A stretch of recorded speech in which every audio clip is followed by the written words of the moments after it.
Secretary Scott Besson, who's doing a great job. Attorney General Pam Bondi. And U.S. Attorney Janine Pirro. And I see D.C. is a very safe place, Janine, right? Very safe place, and we've got to keep it that way. Yes. Along with Senators Lindsey Graham, Jim Risch, Tommy Tuberville, and Katie Britt. And I will give you an exemption because, you know, they're supposed to be right now in the Senate. And if you guys want to sneak out, nobody will see you leaving. Do you want to do that, Lindsey, or do you want to stay for a Okay, you sneak out anytime you want. Thank you. We don't want to screw up any votes, do we? Amen. Okay, thank you. Thank you for being here. But we're also very honored to be joined by Mrs. a very special woman who I unfortunately have seen a lot of lately on television for the wrong reasons. A woman who is great, who Charlie said is the greatest of anybody he knew, best friends and best everything, Erica Kirk. So thank you very much.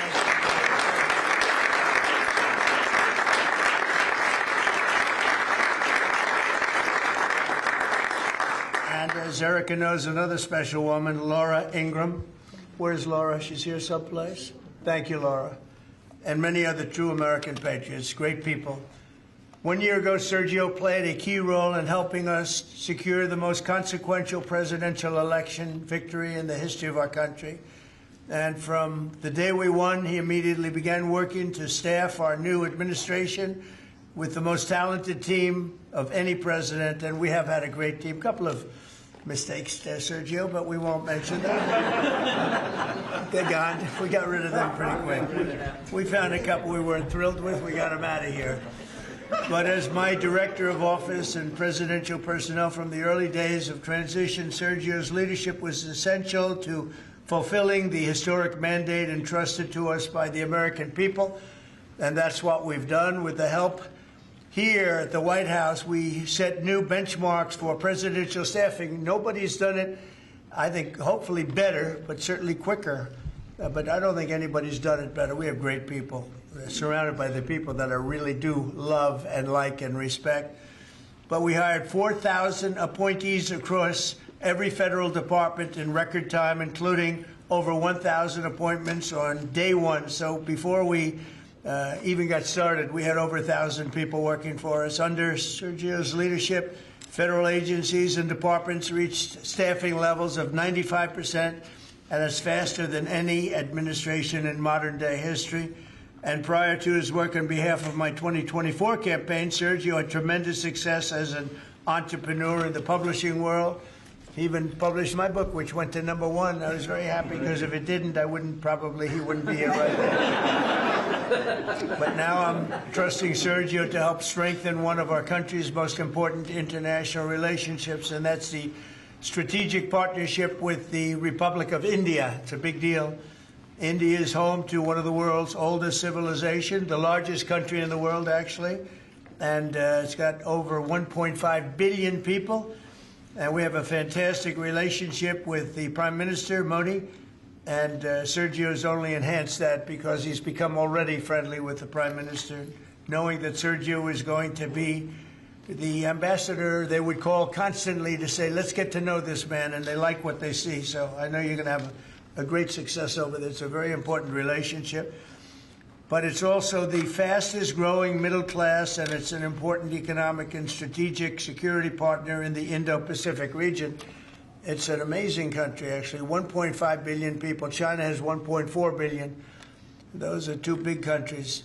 As ambassador, Sergio will work to fortify our country's bond, promote investments in key U.S. industries and technologies, increase American energy exports, and expand our security cooperation. And, you know, we're making a deal with India, a much different deal than we had in the past. So right now they don't love me, but they'll love us again.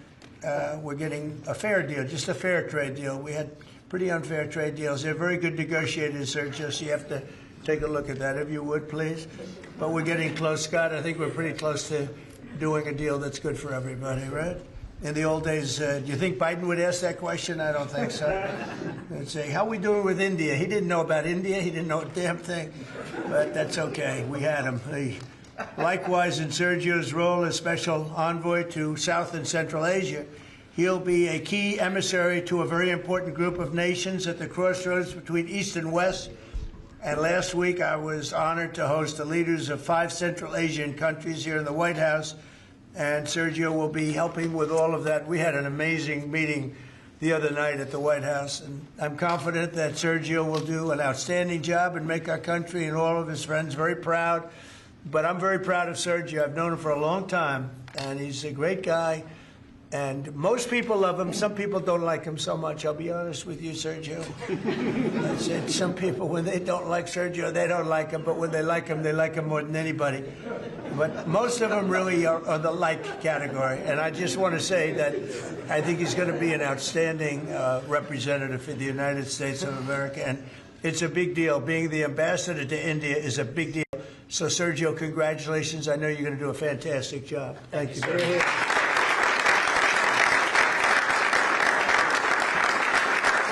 Mr. Vice President, you'll swear in Sergio. Okay. Swear him in here. Left hand up, right hand up. Thank you. Thank you, Judge. I appreciate the assistance. We have such a crowd here, you'd think we're swearing in a vice president, sir. Okay. Please repeat after me. I, Sergio Gore, I, Sergio Gore, do solemnly swear that I will support and defend the Constitution of the United States I will support and defend the Constitution of the United States against all enemies, foreign and domestic, against all enemies, foreign and domestic, that I will bear true faith and allegiance to the same, that I will bear true faith and allegiance to the same, that I take this obligation freely, without any mental reservation or purpose of evasion, and that I will well and faithfully discharge the duties of the office on which I am about to enter. So help you God? So help me God. Congratulations, Mr. President.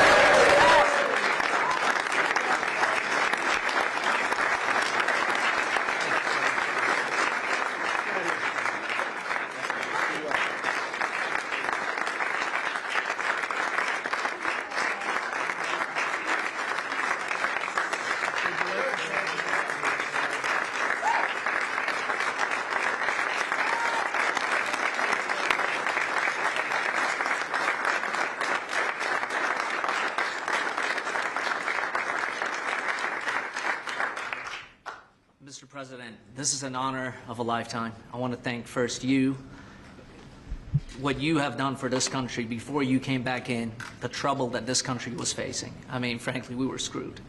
What you have achieved in 10 months has been historic, has surpassed any other presidency, and I fully believe what you will achieve in the next 3 years will never be beaten. So it has been an honor to serve you. I've been at your side for many years. I will continue to be there. And it's just an incredible honor. And I look forward to enhancing the relationship between our two nations. But again, thank you for entrusting me with this position. And I look forward to doing a great job for you. Thank you very much, Sergio.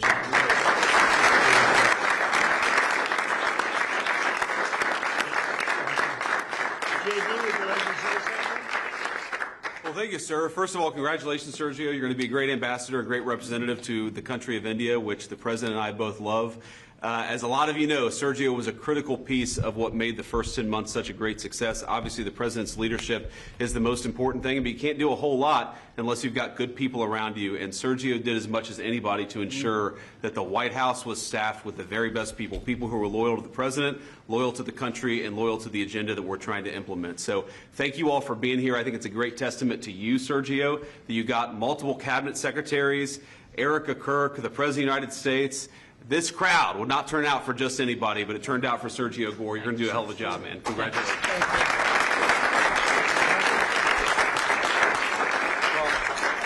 Well, just to echo what Sergio said, Mr. President, you've done a lot for this country, more than any other president has in such a short period of time. And part of that is putting together a phenomenal team. And I know Sergio was instrumental in helping you achieve that. And so we think he'll do a great job. This is a very impressive collection of people. There are almost 1.5 billion people in the Oval Office right now. But to reflect, Sergio's going to do a phenomenal job. Those of us who've known him, so many of his friends that are here and family as well that know how hard he works, 24 hours, 7 days a week. And that's what it takes to work in this administration because of how much you're pushing our country forward around the world and here at home. And we know Sergio will do a great job. So congratulations, Sergio. You're going to do a phenomenal job. Thank you. Thank you. Janine, please. Well, I'm very proud to be here with Sergio, my friend, has been my friend for many years.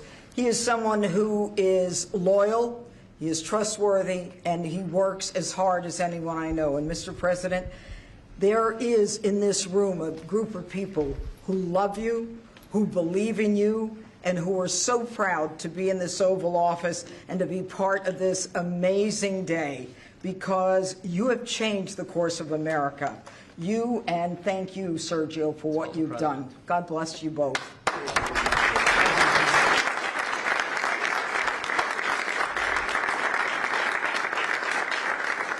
Well, he was also very good friends with a guy named Charlie. We just knew him as Charlie, and his wife, who we love so much, is here with us. And maybe you know how close they were together. Maybe, Erica, you could say a couple of words, please. I'm honored to, sir.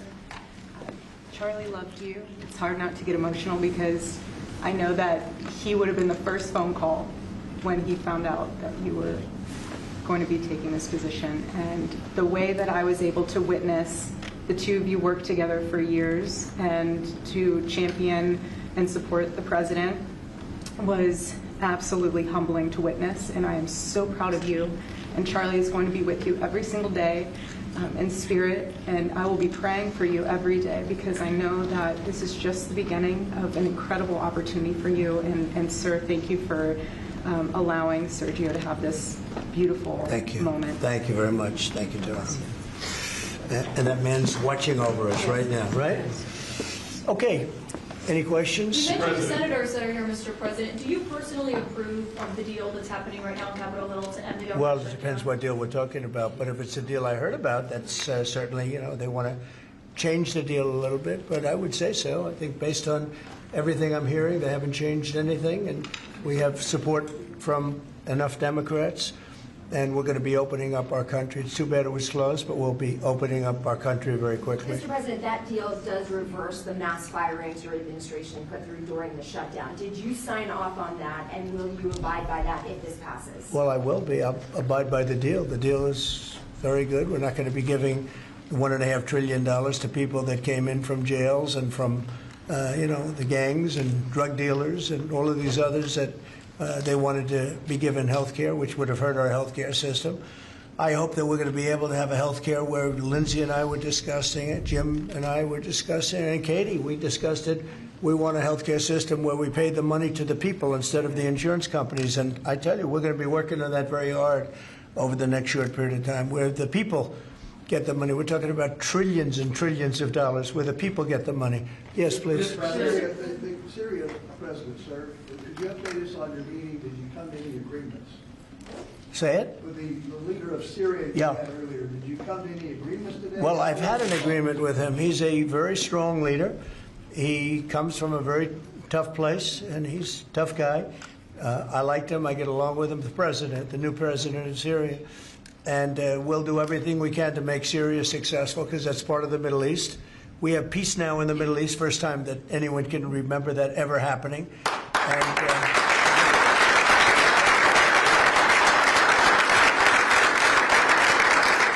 as you know, Syria is a very big part of the Middle East, very important part. If you look back at Syria for years, they had the doctors, the lawyers, they had so many of the great intellects. It's an amazing place with great people. And we want to see Syria be successful along with the rest of the Middle East. So I have confidence that he'll be able to do the job, absolutely. How close are you to a deal, a trade deal with India? Are you willing to consider lowering the current tariff rate? Well, right now the tariffs are very high on India because of the Russian oil, and they've stopped doing the Russian oil. It's been reduced very substantially. Yeah, we're going to be bringing the tariffs down. What kind of level are we talking about here? I mean, at some point we're going to be bringing them down. Without tariffs, this country would be in such trouble, as they were for many years. That's why we owe $38 trillion. And one of the things we're going to do, we're going to issue a dividend to our middle-income people and lower-income people of about $2,000.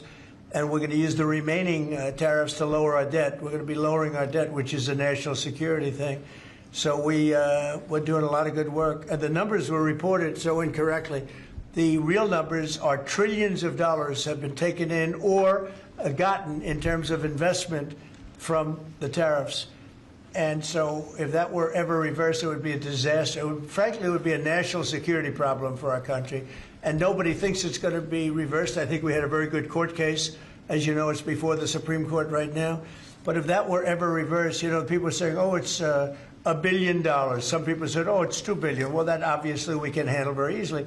But this is trillions of dollars we're talking about in terms of the tariff income and all the investment income that's come into our country. You know, we have more than, I would say right now, more than $18 trillion. The biggest number ever is a tiny fraction of that for any country. China, the United States, the biggest number ever. If you look at the past administration, Biden, he did less than $1 trillion in 4 years. We're over $18 trillion. By the time my first year ends, we're going to have over $20 trillion of investment coming into the United States. It's unheard of. We have AI factories. We're leading China by a lot. We have cars and, you know, car plants coming in by more than we've ever had built before. All of that would go away if we lose the tariff case. So all of it would go away. So they're not giving the right numbers. It would be an economic disaster. It would be a national security disaster if we lost the case in the Supreme Court. Daniel? Back to that tariff Yes. rebate, this is an idea that you've been talking about for months. This is going to directly and positively impact millions of Americans. Why was this important for you to do, and when can Americans expect that? So I've been talking about it for a long time, the dividend to people that, you know, have suffered under the Biden administration. So Biden had the highest inflation in history, and we now are at a very low point. We're going to be hitting 1.5% pretty soon. So we're at a low point, and he was a high point. We did that. Food prices are way down. It's all coming down. And the biggest decrease, of course, is energy. And, you know, as goes energy, goes everything else. Because when energy comes down, the oil, the electric, I think you're going to see $2 gasoline or something very close to that. In fact, we're already in the twos. But I think you're going to be seeing very soon $2 gasoline. That's like the equivalent of a massive tax cut. But in addition to that, the great big beautiful bill gives you a very, very big tax cut. And then you have no tax on tips, no tax on Social Security, and no tax on overtime for the middle income and for even, frankly, anybody. But you have no tax, and the no tax on tips has turned out to be a tremendous thing. But when you think no tax on tips, no tax on overtime, and no tax on Social Security for our seniors, it's the great big beautiful bill, which has been mischaracterized. But now people they don't want to talk about it because it's so good, the enemy, because it's so good for everybody. It's the greatest piece of legislation ever passed in the history of our country in terms of size. And hence it's called, they call it the big beautiful bill or the one big beautiful, I call it the great big beautiful bill. It's an amazing bill for the middle class. It's an amazing bill for jobs. We've never passed anything like it. And in my first administration, so we had the greatest economy. Everything was good, but we're really outdoing it this time because we have investments coming in largely because of tariffs. And I think because of November 5th, the election result. But we have investments coming in like we've never had before. The deal on Syria, Mr. President, on Syria. Please, behind you. Caitlin, behind you. Thank you, Caitlin. On Syria, can we expect an announcement on a pact between Syria and Israel, or an announcement on them joining the anti-ISIS? Yeah, you can expect some announcements on Syria. We want to see Syria become a country that's very successful, and I think this leader can do it. I really do. I think this leader can do it. And people said he's had a rough past. We've all had rough pasts. But he has had a rough past, and I think, frankly, if you didn't have a rough past, you wouldn't have a chance. He gets along very well with Turkey, with President Erdogan, who's a great leader. Erdogan's a great leader and very much in favor of what's happening in Syria. We have to make Syria work. Syria is a big part of the Middle East. And I will tell you, I think it is working and really well. We're working also with Israel on, you know, getting along with Syria, getting along with everybody. and that's working amazingly. As you know, Hamas has given us back numerous bodies. It sounds pretty gruesome, but it's something the parents want more than if their son had been living. Hard to believe. I've seen all of the parents, so many of the parents, and getting back the body of their son, their dead son, is as vital to them, as important to them, as if the boy was generally the boy was alive. And as you know, over the last 4 or 5 days, we've gotten a lot of the additional bodies that they said they were going to. They've worked very hard to do that. So we have peace in the Middle East. It's a great thing, and nobody's ever seen anything quite like it. After your meeting with the Syrian president today, Switzerland, Mr. you President. posted last week about your talks with Switzerland. We're reporting that you're near a deal that would lower their rates. With Switzerland? Yeah. We're working on a deal to get their tariffs a little bit lower because. 15% is what we're doing. No, I haven't said any number, but we're going to be working on something to help Switzerland along. We hit Switzerland very hard. We want Switzerland to remain successful, and we're a part of Switzerland in the sense that they've been a very good ally. Yeah, we're working on them and some others, and we're working on others to increase them a little bit too. How close is it to Switzerland? Switzerland? What, do you have something to do with Switzerland? He wants to buy a watch.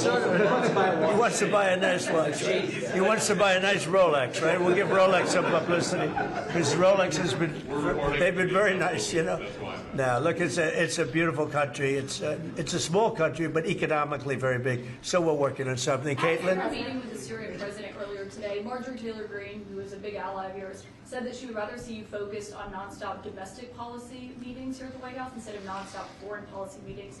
What's your response to her saying that, and also saying that grocery prices are up and not down, as you've said? Yeah, so I don't know what happened to Marjorie. She's a nice woman, but I don't know what happened. She's lost her way, I think. But I have to view the presidency as a worldwide situation, not locally. I mean, we could have a world that's on fire where wars come to our shores very easily if you had a bad president. We had a horrible president, and we ended up with Russia, Ukraine, and we ended up with other disasters, too. Don't forget, I put out 8 wars, 9 to come. I think I'll get the other one taken care of. But I put out 8 wars. And look at the damage that Russia, Ukraine has done to us as a country. I mean, we spent $350 billion. We're not spending any money anymore. Now they pay us through NATO. I got NATO to go from 2% to 5%. Well, that's very important. When you're president, you really sort of have to watch over the world because you're going to be dragged into it otherwise. You're going to be dragged into a world war. I think if I weren't president, first of all, that war would have never happened if I was president. And if I weren't president, that war could have led to World War III. It won't. It's not going to anymore. But when I first got in, I said, wow, this situation could lead to World War III. And I got NATO together. I got everybody together. But with all of that, I passed a great, big, beautiful bill, which is the biggest tax cuts in the history of our country. So when somebody like Marjorie Taylor Greene, who's now catering to the other side, I don't know what, I guess she's, got some kind of an act going, but I'm surprised at her. But when somebody like Marjorie goes over and starts making statements like that, it shows she doesn't know. I don't devote a lot of my time. Let me give you another example. China. China was going to hit us with rare earth. Now, everybody says, what does that mean? Magnets. If China refused to give magnets, because they have a monopoly on magnets, because they were allowed to happen over a 32-year period, there wouldn't be a car made in the entire world. There wouldn't be a radio. There wouldn't be a television. There wouldn't be internet. There wouldn't be anything because magnets are such a part. Now, nobody knows what magnets are, and not overly sophisticated, but to build a magnet system would take 2 years. So if I weren't able to say to China, look, if you're going to do that to us, we're going to charge you 158% tariff. It was 100% on top of 58%. And China called up immediately and said, we will make peace. And we made peace. We made a great deal. We made an unbelievable deal. China's paying tariffs to the United States, not the United States paying tariffs to China, which has always been the way it was. Nobody can believe these deals. But so when somebody makes a statement about he's devoting time to the world, well, the world is the United States, because if the world's in trouble or if the world is ripping us off, the world was ripping us off before I came here. Europe was getting massive tariffs. They were sending us 9-10 million cars a year. We were sending them none. They were not taking our agriculture. We were taking massive amounts of their. It was so unfair. Now we have a deal where $950 billion is coming into the United States because of me and because of tariffs. So if I don't do all these things, our country is doing very poorly. So, you know, it's easy to say, oh, don't worry about the world. But the world is turning out to be our biggest customer. The world was on fire. And we could have been in that fire very easily if you didn't have a president that knew what he was doing. What's the question? Can you guarantee to Americans that travel is going to go back to normal once the government... That travel is? Oh, yeah. It'll go better than normal. You know why? When the government reopens. Yeah, sure. It'll be much better than normal because we're buying the most sophisticated avionics and, you know, technology for our control towers. And we didn't have that. We had a guy named Buttigieg. Edge, they say is the best way. Just say two edges, like off the edge of a cliff, which is where they were taking us, by the way. Edge was the Secretary of Transportation, and he spent billions of dollars trying to patch together our air traffic control system, which was a conglomeration of all different systems in all different cities. They had hundreds of companies working on it. And they were spending billions of dollars. And when they turned it on, it didn't work. It didn't even work a little bit. That's why you had a helicopter crashing into an airplane, that if we had a great system, bells and whistles would have started going off. So we are now in the process. We're in final bids of getting the finest system anywhere in the world. I've analyzed it. Sean Duffy has been working really hard on it, doing a fantastic job, by the way. And over the next 2 or 3 weeks, we'll be handing out the finest air traffic control system anywhere in the world. All the towers will be equipped. They were going copper wire into glass wire into other types of wire. And if you knew anything, you know copper wire doesn't work with glass. You know glass doesn't work with other substances. And they spent billions of dollars, and when they turned it on, nothing happened. Okay? We're getting the most sophisticated, all brand new. All brand new. Every control tower will have the same exact system. It'll be the most sophisticated system by far in the world. And what we've done is we've looked around other countries and we've taken the absolute best systems in every different form, because there are different. You have lots of different companies like IBM and Raytheon and a lot of great companies. They're all bidding, and we're going to pick the best one, and it'll get built relatively quickly. And we are going to have the greatest air traffic control system anywhere in the world. Thank you very much, everybody. Thank you. Thank you very much.